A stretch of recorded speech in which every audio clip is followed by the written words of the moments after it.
The exact second the bartender said, "You sure you want to do this?" I knew I was. I handed him the ring. Small, silver, a little scratch from the time she dropped it down the garbage disposal, trying to hide the receipt from a spa day I didn't know she had. "She'll be here in 12 minutes, I told him. With a guy in a navy coat and a jawline, he probably waxes. Kurt, that was the bartender's name, looked at me like I'd just told him I poisoned the olives. He didn't get it. No one did. But I'd rehearsed this moment for 4 months. I'd mapped it out like a heist. Her favorite bar. Same seat by the window. Same drink. Raspberry gin smash. 2 blackberries. No mint. I even knew which ear she'd flip her hair over when she started to flirt. I wasn't guessing. I had proof. I had data. You think I'm exaggerating? I had timestamps, screenshots, receipts, even a spreadsheet. I wasn't always like this. I used to be a trusting man. The kind of guy who believed in second chances and homemade soup and couples therapy. I even joined a book club with her once. We read the 5 love languages. Her love language turned out to be lying with confidence. And now here I was. At Franklin's, the bougie cocktail lounge she never invited me to. Even though she swore she only went once for Jessica's bachelorette thing. She lied. She always came here. Every Thursday. Like clockwork. But tonight I got here first. Tonight, I tipped the bartender $100 and left her wedding ring sitting under a coaster. Tonight, I prepaid for her favorite drink and told Kurt to serve it with the ring only when she sat down with him. This wasn't a meltdown. This was a presentation. And when she walked in, wearing the heels I bought her last Christmas, holding his hand, laughing like she hadn't crushed the last 7 years of my life into powder, I didn't stick around. I walked past them on the way out, slow and steady, pretending to check my phone. She didn't even look at me. Not then. But oh, she would. Once she saw what was waiting on that coaster. And trust me, the fallout was so much worse than I thought. Because I didn't just catch her cheating. I caught something bigger. Something she never meant for me, or anyone, to see. I didn't go home right away. After walking out of Franklin's, I drove around aimlessly for 20 minutes, heart pounding in my ears like a kettle just seconds from whistling. My hands were shaking on the wheel. Not from rage, not yet, but from something worse. That empty throb you feel when reality finally catches up to the lie you've been feeding yourself for months. That maybe it's just work stress lie. That maybe I'm overthinking lie. That she still loves me lie. I stopped at an old car wash and parked behind the building. I sat in the dark, staring at the rain creeping down the windshield, and waited. I was waiting for a call, or a text, or a fireball, anything. But her phone stayed silent. No missed calls, no screaming, no fake excuses, just silence, like I never existed. That silence, it felt louder than a slap. When I couldn't take it anymore, I opened the anonymous account I'd made the night before, the one I used to DM Leighton. Yes, him. The other man. The same guy I'd seen in my wife's blurred mirror selfies when she claimed she was at the gym. The man with the same stupid bracelets and that stupid tattoo of a wolf on his wrist. The one she once said looked trashy on anyone over 30. I didn't write him anything threatening. I wasn't trying to get violent or confrontational. I just asked one question. Hey, how's your girl Harriet doing these days? Still hiding that wedding ring when she's with you? He saw the message in under a minute. Then nothing. No reply. But you know what he did do? He viewed my Instagram story, the one I had posted exactly 5 minutes earlier. It was a boomerang of the wedding ring, sitting on that coaster, her drink beside it. That damn raspberry gin smash with the 2 blackberries and no mint. He saw it. He knew. They were still there when I posted it. I knew what was about to happen, what I hoped would happen, but nothing could have prepared me for how it happened. Kurt, the bartender, messaged me that night. I didn't expect that. Said he found me through a tag from an old Yelp review. Yeah, I'm that guy who leaves long reviews when I'm heartbroken. He said, bro. She froze. Like didn't say a word. Just stared at the ring and then at the guy like she didn't recognize him anymore. He looked more confused than anything. Asked her, are you married? She didn't answer. Just stood up and left. Left the drink. Left the dude. Left without saying a word. She ran. Not walked. Ran. In heels. You'd think I'd feel vindicated. Like the plot worked. Like I won. But no. That's not how it works for guys like me. The guys who stay up wondering if they forgot to take the trash out, and if they're secretly not enough for their wives anymore. I didn't sleep that night. I just sat in my car with the seat reclined, Listening to the voicemail she left at 2:39 a.m. A quiet, shaky whisper. Dale, we need to talk. Please. It's not what you think. Oh, but it was. And it was about to get so much worse. Because the next morning, someone else knocked on my door, someone I had never expected to see. And they had information that shattered what little trust one still had in reality. The knock came at 7:12 a.m. I hadn't slept a second. I was still in the same clothes, still slumped on the couch like a washed-up version of myself, one sock on, half a cold bagel in my hand. The house smelled like burnt coffee and regret. I thought maybe Harriet had come home. Maybe to explain. Maybe to scream. Maybe to cry. I don't know what I expected. But it wasn't her. And it sure as hell wasn't him. When I opened the door, there stood a woman. Mid-30s. Burgundy coat. Hair in a tight bun like she was late for court. She looked at me the way HR people look at you when they're about to fire you gently. Are you Dale Marion? She asked. Yeah, I croaked. Who's asking? She exhaled sharply, pulled something from her purse, and handed it to me. A phone. Already unlocked. Open on a photo gallery. I'm Leighton's wife, she said. Then she paused and added. Well, I guess ex-wife now. Depends on what I find out this morning. I stared at the phone. My hands went numb. The first photo was Harriet. My Harriet. Wearing my hoodie.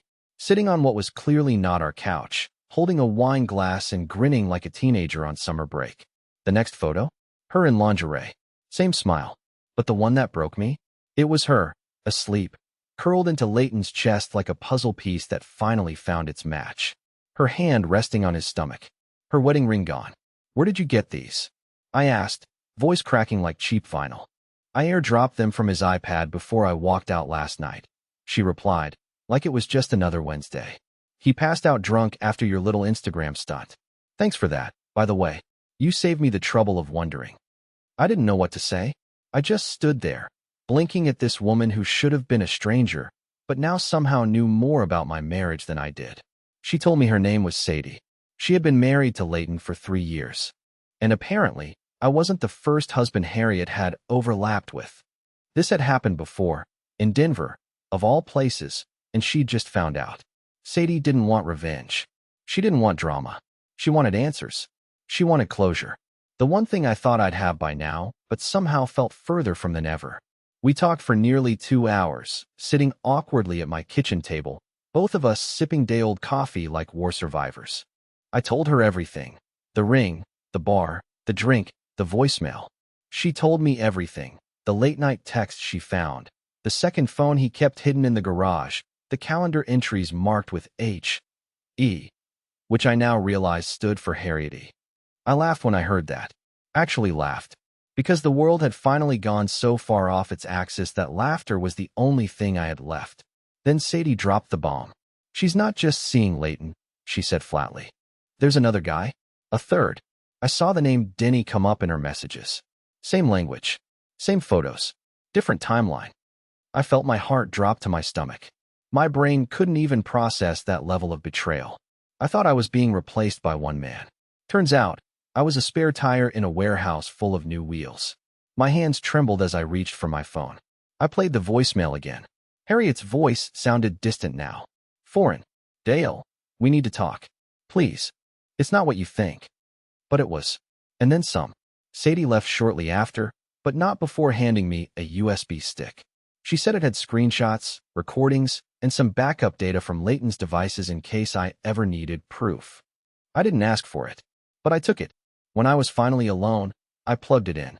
And that's when I discovered something I wasn't supposed to see. A file labeled Marion. It wasn't a name I recognized.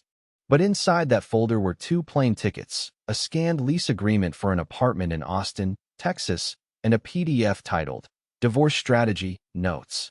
Notes she had written. About me. About what she'd say in court. About what she'd keep. About how passive, broken Dale wouldn't fight back. She was planning to leave. She had already left, mentally. And I wasn't even part of the goodbye. I wasn't just betrayed. I was phased out. Like a temp whose contract expired and never got the memo. And I wasn't going to be quiet about it anymore. It took her exactly 2 days to show up. I was in the middle of vacuuming crushed pretzels off the carpet when I heard the key turn in the door. Not knock. Not doorbell. She still thought she had a place here. Still thought she could slither in through the front like nothing had happened. Like the ring never touched the coaster. Like she hadn't just used me as emotional scaffolding while she climbed into someone else's life. I didn't even pause the vacuum. Just let the thing keep humming while she stepped in, heels clicking like a metronome for disaster. She was dressed too well. Full makeup, lip gloss, designer trench. I almost laughed. Who dresses like that to talk? She looked like she was about to give a TED talk on gaslighting. Dale, she said softly, as if I were a sick child in a hospital bed. Her voice was all fake sugar and pity. I clicked off the vacuum, stood up slowly, and didn't answer. I just stared. She took a deep breath, like she needed a moment to recover. I saw the ring. At Franklin's, she said finally, her voice catching like it was stuck between panic and performance. That was cruel, Dale. Cruel. That word hit me sideways. I stepped toward her slowly and asked, "You want to talk about cruel?" Her eyes darted. She was calculating, measuring my tone, deciding how much of her speech to rewrite on the fly. She probably practiced it in the mirror. She probably even timed the tears. And yet, she didn't cry. Not yet. Her body was stiff. Chin up, like a queen trying to look graceful while the castle was still burning. "I didn't mean for it to happen," she whispered. There it was. The hallmark apology. I wanted to scream, but I didn't. I just nodded, reached over to the coffee table, and picked up the USB Sadie had left me. I held it out. "What's this?" she asked. "Your greatest hits," I said. Volume 1. She didn't take it. Didn't even look at it. But I watched her pupils shrink. That's when I knew. She had no idea what I'd found. I walked past her, into the kitchen, poured myself some orange juice like it was a casual Saturday morning. I didn't look back. Just kept talking, voice as calm as a sleeping baby. "I know about the plane tickets to Austin. The lease. Marion. The divorce strategy file. All of it." "Nothing." She said nothing. I think she forgot how to speak English for a second. "I even know about Denny," I added, which makes Leighton look like a warm-up act. She finally moved, a step back, like my words physically hit her. Then she snapped. "Oh, come on, Dale. You snoop around like a psycho, and now you want to act betrayed? You were never present. You spent the last year depressed, obsessed with your stupid routines, too afraid to leave the house unless it was to buy discounted soup or look for car wax." There it was. The truth, not mine, but hers. Her justification. Her reason for burning everything to the ground. Because I was boring. Because I wasn't shiny enough. Because I became the wallpaper in her new life, and wallpaper doesn't complain when you paint over it. But I didn't yell back. No point. I walked to the entryway, picked up the shoebox I'd hidden behind the coat rack, and opened it slowly. Inside were 4 envelopes. Labeled. Numbered. Stamped. I already filed. I told her, handing her the one labeled to Harriet. "You'll get the formal packet in the mail. This is just a courtesy." Her mouth opened, but nothing came out. "And before you get cute," I added, "I also sent copies to your boss, your landlord, and your lawyer's office. See, I figured you'd try to twist it. Spin it. Make me out to be the angry, unstable one. That's why I documented everything. Timestamps, witnesses, even your own words. I wanted to make sure I wasn't crazy." That's when she cried. Finally. Not for me. Not for what she did. But for the moment, she realized she lost control of the story. "You're not even going to hear me out?" she sniffed, voice cracking as she sank into the nearest chair like she was the victim in all this. I tilted my head, actually considering it, then said, "No, because I did hear you. Loud and clear. When you told Leighton you'd been sleeping next to a washed-out coward with no future." Her eyes snapped to mine. "Yeah, I had the voice messages, too. Leighton recorded one and saved it to his cloud. Sadie found it. Sent it to me with a smiley face emoji. She's cold like that." Harriet didn't say another word. Just sat there shaking, mascara starting to slip down her cheek. Finally looking like the storm inside matched the storm she'd left behind. But the thing is, she still didn't know the worst part. Because someone else was coming. Someone I hadn't told her about. And what he brought with him would make every lie she told explode. The funny thing about betrayal is that once you spot one lie, it stains everything. Even the memories you thought were safe. A week ago, I would have sworn Harriet's laugh was genuine when we watched old cartoons together. Now, I hear it in my head and wonder if she was laughing at me the entire time. She was still in the kitchen that morning, slouched in the chair like someone waiting for a sentencing. I let her stew there, gave her nothing but silence while I cleared a few dishes. Not to be dramatic, I just needed something for my hands to do. If I didn't, I was afraid I'd either scream or start sobbing like a child, and neither one of us deserved to see that right now. The doorbell rang at exactly 8:04 a.m. Harriet flinched. I didn't. I had been waiting for this. When I opened the door, I expected a middle-aged man with a briefcase. Instead, there stood a lanky 20-something in a thrifted blazer and a Bluetooth earpiece he wasn't using. He looked like a budget PI, the kind you'd find through a sketchy Craigslist ad. But his eyes? Laser sharp. "You Dale Merrigan?" he asked.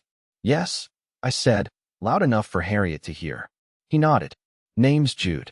I was hired to follow someone. Think you'll want to see this." He stepped inside without an invitation, like someone used to people being too stunned to say no.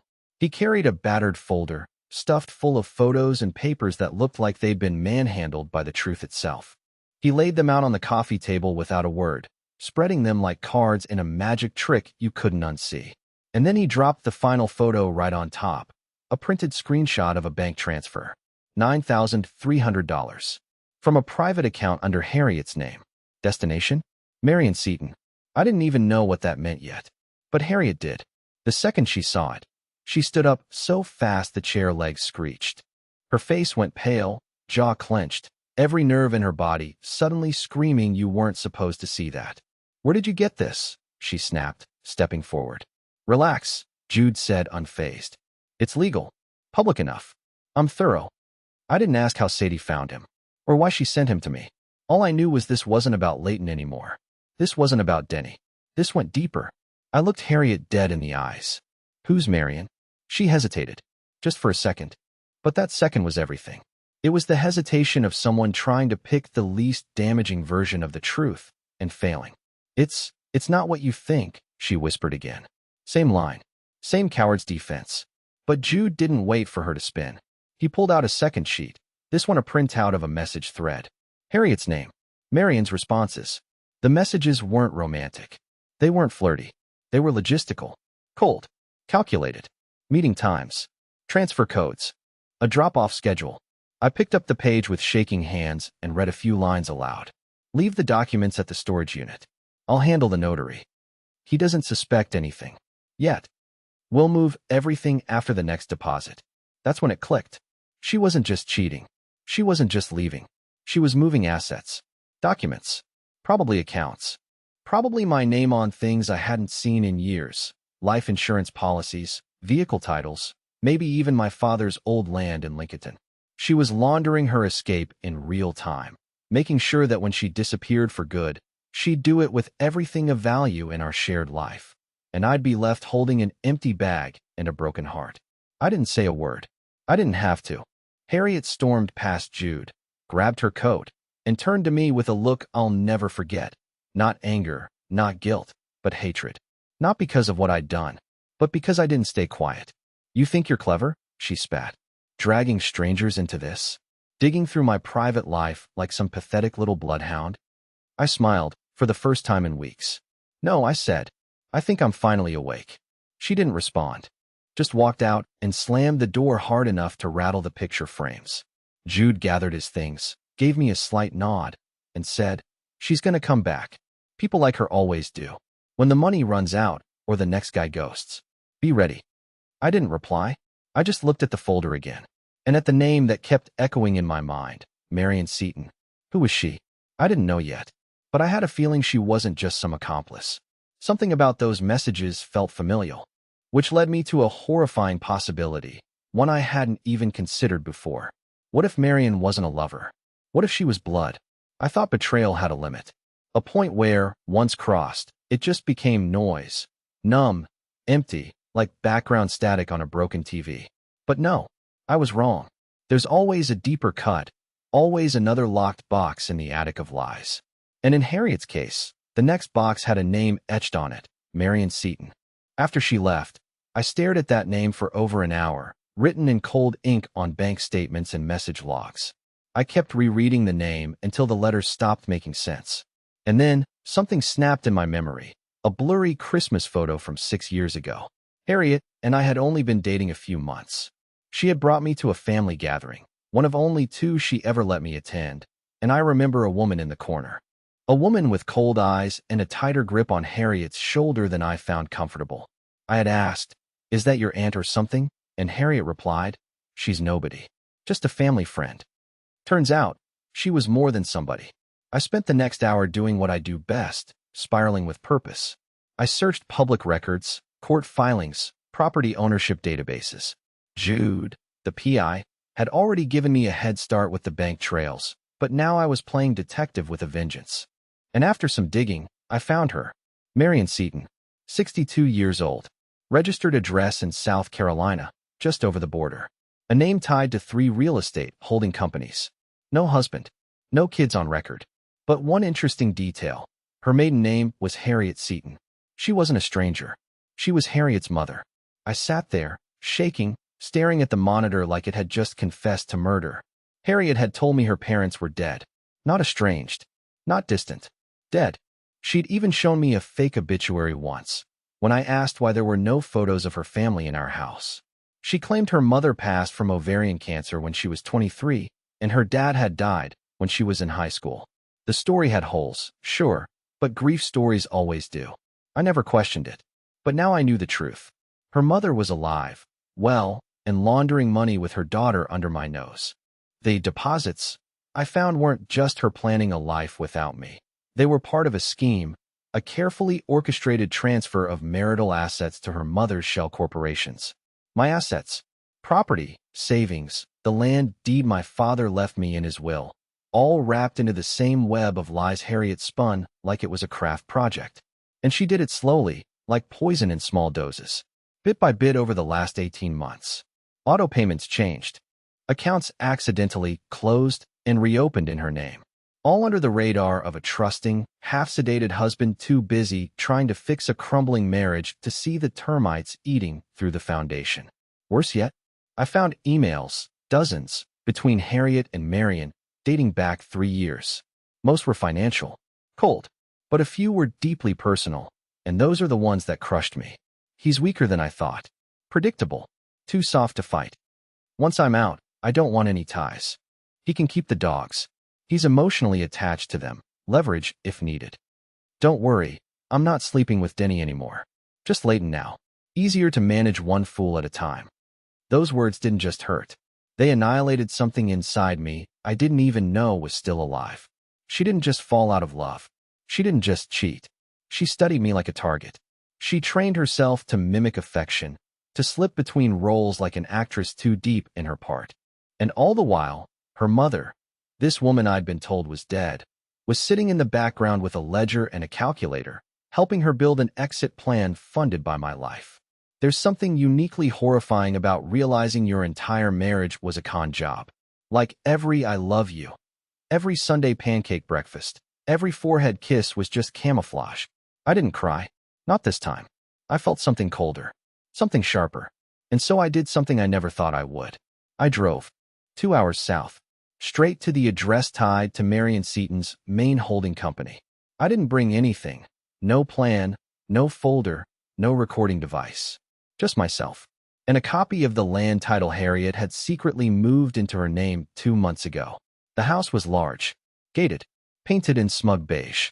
I rang the bell, and when Marion opened the door, wearing a cashmere robe and sipping something from a champagne flute at 11 a.m., I didn't introduce myself. I just said, "You know who I am." She didn't flinch, didn't deny. She simply sighed, like I was a nuisance that had finally caught up with her, and replied, "Yes, Dale. I know exactly who you are, and I was hoping we wouldn't have to meet like this." There was no shock, no panic, just strategy, because the worst part? She already knew I knew, which meant this wasn't the end of the betrayal. It was only the midpoint. She invited me in like we were old friends, like I was just stopping by to return a casserole dish. I didn't step forward at first. Some part of me still expected her to call the cops or slam the door in my face. But Marion Seaton was not that kind of woman. She was poised, icy, controlled in the way only people who've spent their entire lives manipulating others know how to be. Her house was tastefully decorated, not overly luxurious, but clearly expensive, understated wealth. The kind that doesn't brag because it doesn't need to. I walked through the foyer slowly, like I was moving through a museum I wasn't supposed to be in. Every painting, Every candle, every carefully staged book on the coffee table felt like part of a set. We sat across from each other in her living room. She folded her hands, elbows rested gently on her knees. She stared at me like a headmistress deciding whether to expel a student. And then, with a slight smile, she said, "I assume by now you've seen everything." "I know you exist," I said, keeping my voice steady, "which is more than I knew last week." She chuckled at that. Actually chuckled. Harriet always was dramatic. She insisted you'd crack under pressure if you ever found out.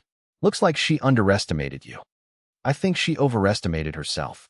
Marion didn't flinch. She just leaned back and crossed her legs. "You're angry. I would be, too.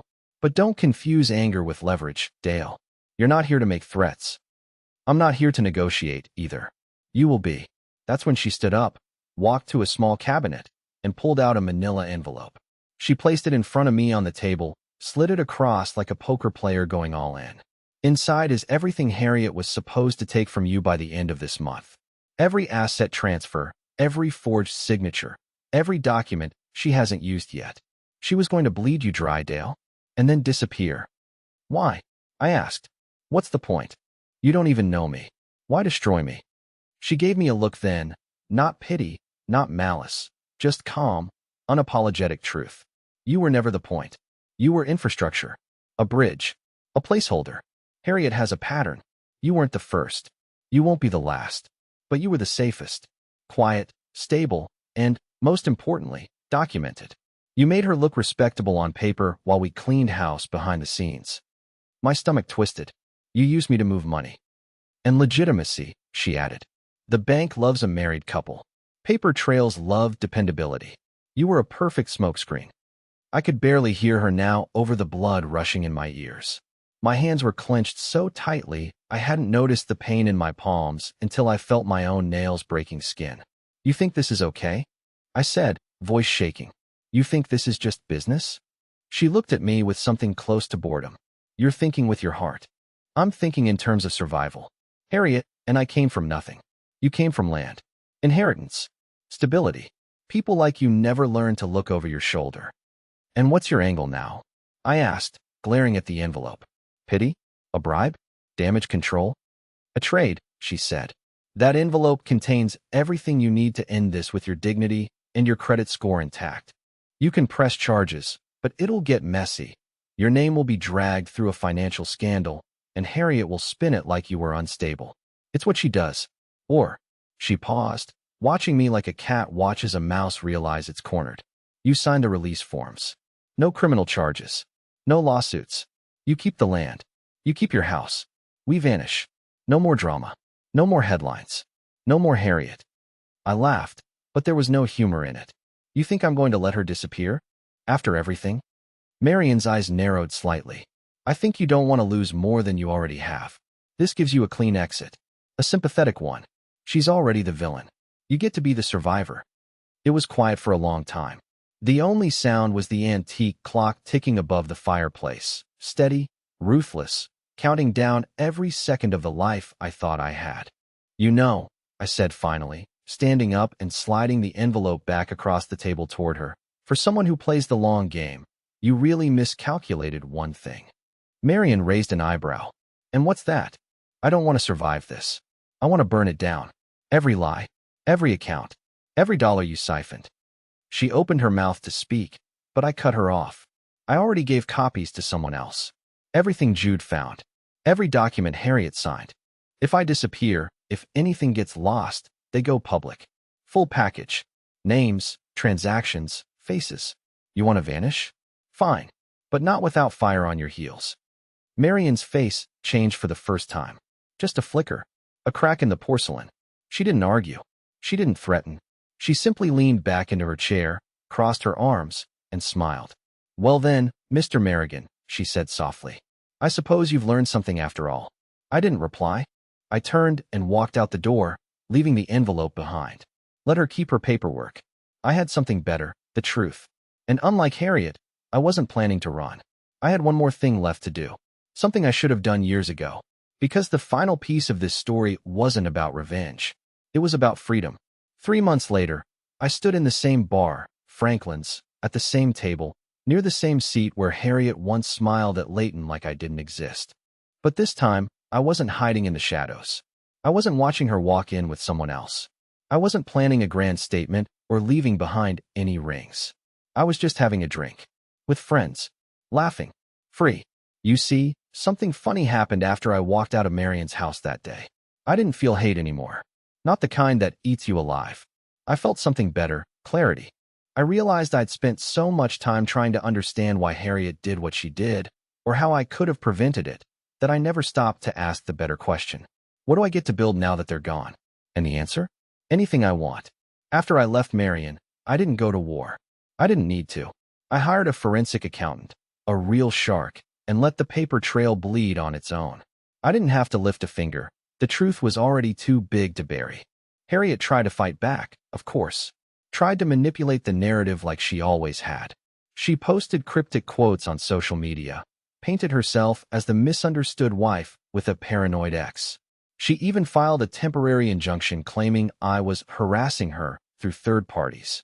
But she underestimated me, again, because this time I didn't break. I didn't post rage. I didn't spiral.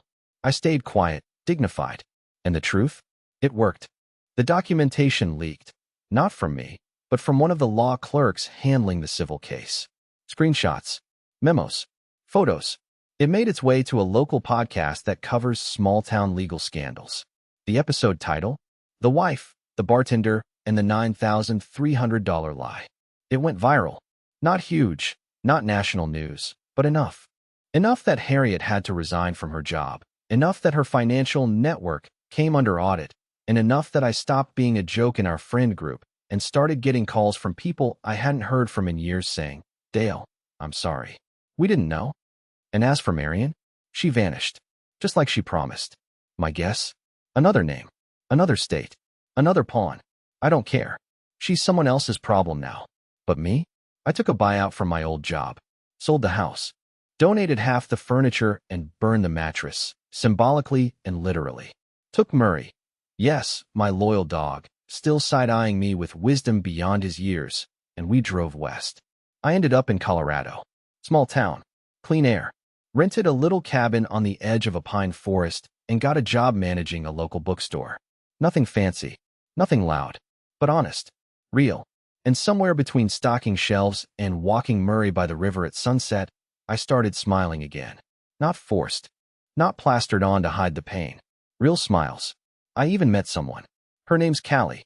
She came in asking for a copy of The Count of Monte Cristo and ended up recommending me a weird Icelandic murder novel I would have never picked myself. She doesn't ask about my past unless I offer it. And when she laughs, it sounds like home, not performance. She doesn't know about the ring on the bar. Not yet. I might tell her someday. But not today. Today is for peace. Today is for the man I became when I finally let go of the person I thought I had to be. So if you're reading this, if you're out there thinking your life is over because someone cracked your heart open and hollowed it out, let me say this. It's not over. It's a beginning. That ring I left at the bar wasn't the end of my marriage. It was the start of my life.